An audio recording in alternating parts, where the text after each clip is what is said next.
Oi, Juliana Marins, pendaki asal Brazil ya yang udah almarhumah gitu. Gue minta tolong banget, lu bisa bangun dulu gak sih sebentar 5 menit aja lu jelasin kronologinya kayak gimana? A irmã Mariana Marins apresentou em detalhes a cronologia do acidente, com novas imagens que dão uma dimensão ainda maior do precipício, perito contratado pela família, Nelson Massini. Os legistas daqui acreditam que Juliana morreu aproximadamente 32 horas depois de cair do topo da trilha. Tidak berhenti di sini ternyata guys, ya keluarga Juliana Marins di Brazil sampai mengundang ahli dan mengadakan konferensi pers di kantor Komnas HAM-nya Brazil. Pasca hasil otopsi kedua Juliana Marins di Brazil, pihak keluarga tidak menerima begitu saja. Hasilnya masih bertolak belakang menurut mereka. Sampai pihak keluarga Juliana Marins mengundang ahli dan mengadakan konferensi pers. Ahli dari polisi sipil di Brazil mengatakan, yang bernama Reginaldo Franklin, mengatakan hasil otopsi kedua Juliana Marins di Brazil. Franklin ini menemukan beberapa larva di kulit kepala Juliana Marins yang membantunya memperkirakan waktu kematian pendaki Brazil tersebut. Menurut Franklin, Juliana masih hidup selama 32 jam sejak jatuh pertama. Ya, dia masih hidup selama 32 jam, kata ahli dari Brazil itu. Namun meninggal 15 menit setelah jatuh yang kedua kalinya ke jurang 600 meter. Pihak keluarga Juliana di Brazil masih berkompromi apakah akan membawa kasus ini ke hukum federal atau tidak. Oi, Juliana Marins, pendaki asal Brazil ya yang udah almarhumah gitu. Gue minta tolong banget, lu bisa bangun dulu gak sih sebentar 5 menit aja lu jelasin kronologinya kayak gimana? Kata gua kok ini Juliana Marins kagak kelar-kelar ya. Kemarin kata otopsi Brazil 15 menit kematiannya, terus sekarang 32 jam. Ini maunya bagaimana sih? Kok bisa berganti-ganti begini sih? Dia mati suri dulu terus baru mati beneran apa bagaimana sih? Ini si Juliana Marins bisa disuruh bangun dulu kagak? Salam APBN, ambil positif, buang negatif, tonton videonya sampai habis. Guys, beneran ini gua gak ngerti dah, ini kenapa kasus Juliana Marins ini kagak kelar-kelar gitu. Maksud gue kayak kemarin udah tuh otopsi di Indonesia hasilnya 20 menit ya kan, Juliana Marinsnya itu meninggal setelah 20 menit gitu. Terus dia otopsi ulang di Brazil atas permintaan keluarganya yang toksik itu ya kan. Udah hasil otopsinya keluar 15 menit cenah ya kan, katanya meninggalnya 15 menit cenah. Terus sekarang tiba-tiba keluar lagi hasil otopsi barunya, meninggalnya katanya 32 jam. Apa sih? Kenapa hasilnya bisa beda-beda begitu?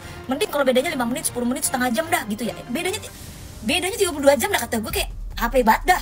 Kagak sekarang gini dah, maksud gue Maya, maksud gue gini, kita langsung ke intinya aja gitu. Lu tuh nyari apa sih? Nyari uang asuransi jiwa cair apa lu nyari pertanggungjawaban dari negara Brazil? Lu minta duit dari negara Indonesia? Lu mau morotin Prabowo atau lu mau ngapain sih gitu? Lu maksud gue kayak ya udah gitu, anak lu juga udah, mohon maaf ya, anak lu tuh udah metong gitu, saya udah meninggal dunia, sudah tidak bernyawa gitu, dan udah masukin ke dalam peti dan udah dikirim langsung ke depan muka lo gitu, udah dikirim langsung ke negara lo gitu. Kayak maksud gue lu tuh mau cari apa lagi gitu? Gue dari ngontenin sabar, dari gue respect, dari gue kasihan, sampai gue udah gak ada respectnya, sampai gue rasanya tuh gue mau marah-marah, sampai rasanya tuh gue mau ngomel-ngomel doang isi konten gue gitu. Terus kayak maksud gue juga lu maunya gimana gitu? Itu kan kecelakaan gitu ya, itu kan gunung, itu tempat wisata gitu.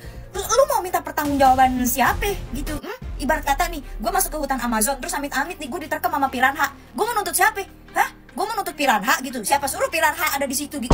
Gimana sih, maksud gue kayak gak masuk deh di logika gue nih orang. Ini juga emang bener-bener definisi keluarga toksik nih, kayaknya nih toxic family ini. Lu tau gak kenapa gue sampai bilang toxic family ini? Gue sorry to say ya, gue mohon maaf banget nih, gue bener-bener mohon maaf banget. Kenapa itu keluarga hanya menyalahkan pihak Indonesia, pihak penyelamatnya Juliana waktu di Rinjani? Kenapa cuma nyalain Agam? Kenapa nyalain tim evakuasi? Kenapa nyalain Basarnas? Kenapa lo gak nyalain diri lo sendiri sebagai orang tua? Kenapa lo mengizinkan anak perempuan lo yang baru pertama kali mendaki dan lo izinkan dia mendaki ke Rinjani? Apakah anak lo gak izin ke lo kalau dia mau mendaki Rinjani? Dan apakah lo gak tahu Rinjani itu bukan gunung main-main? It's not for beginner. Lo tahu apa enggak? Apa jangan-jangan anak lo yang bohong? Anak lo yang gak ngasih tahu kalau dia mau mendaki gunung Rinjani? Atau jangan-jangan anak lo cuma bilang kalau Mom, Dad, I just want to go to Bali, I just want to go to Lombok gitu. Nggak ngomong kalau dia tuh mau mendaki Gunung Rinjani gitu. Sorry tuh saya, gue disclaimer banget nih. Gue selalu disclaimer di setiap konten gue tentang Juliana Marins. Gue itu bukan menyalahkan korban gue, bukan ngeblame korban gue, bukan ngejudge korbannya, tidak. Tapi kayak ininya dipakai gitu, maksud gue. Kayak iya gue tahu kehilangan anak, kehilangan keluarga, kehilangan adik, kehilangan kakak, kehilangan om, tante, kehilangan siapapun itu orang yang terdekat, apalagi keluarga, apalagi anak gitu ya. Anak, orang tua gitu. Pokoknya orang terdekat dan namanya orang meninggal ya. Gak ada yang mudah. Namanya nyawa tidak bisa digantikan oleh apapun. Paham? Saya paham banget. Cuman permasalahannya ini meninggalnya bukan karena dibunuh, bukan karena dijebak, bukan karena dicelakai, tapi karena kelalaian dirinya sendiri.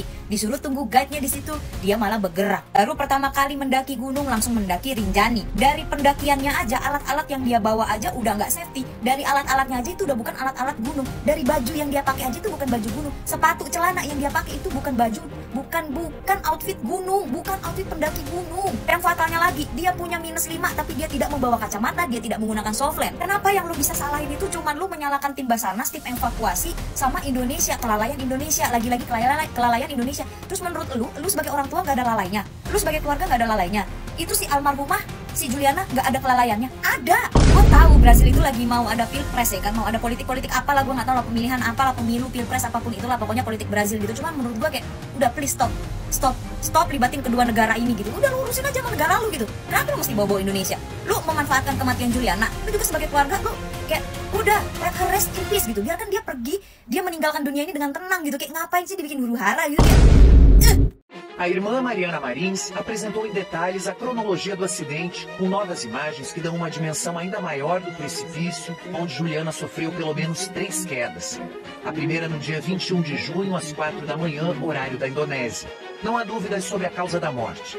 Politraumatismo com hemorragia interna causada por impacto contundente. O novo laudo indica que Juliana sobreviveu entre 10 a 15 minutos no máximo depois da última queda. O relatório da Indonésia previu até 20 minutos.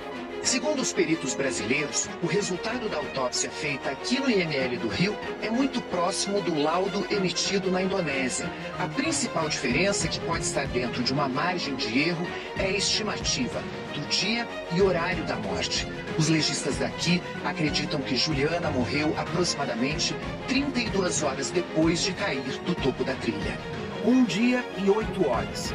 O cálculo foi feito com base na análise de larvas encontradas no couro cabeludo de Juliana e no estágio delas que se desenvolvem depois da morte. Uma informação que não consta no laudo do IML do Rio, revelado com exclusividade pelo RJ2. Nós encontramos larvas no couro cabeludo e no tórax. Poucas larvas, sim, poucas larvas, mas foram suficientes. Conseguiu detectar até aquela larva chegar àquele tamanho, quanto tempo leva para aquela larva se desenvolver. Segundo o laudo da Indonésia, ela teria morrido pelo menos 13 horas depois da estimativa feita pelos legistas da Polícia Civil do Rio. O perito contratado pela família, Nelson Massini, diz que as duas estimativas são próximas. É mesmo difícil estabelecer o horário de morte, nunca se consegue, mas os laudos são convergentes. Mariana disse que a família ainda não decidiu se vai tomar novos passos a partir de agora. E que dividir as informações publicamente é uma forma de retribuir a ajuda e o apoio que receberam durante todo o processo até aqui.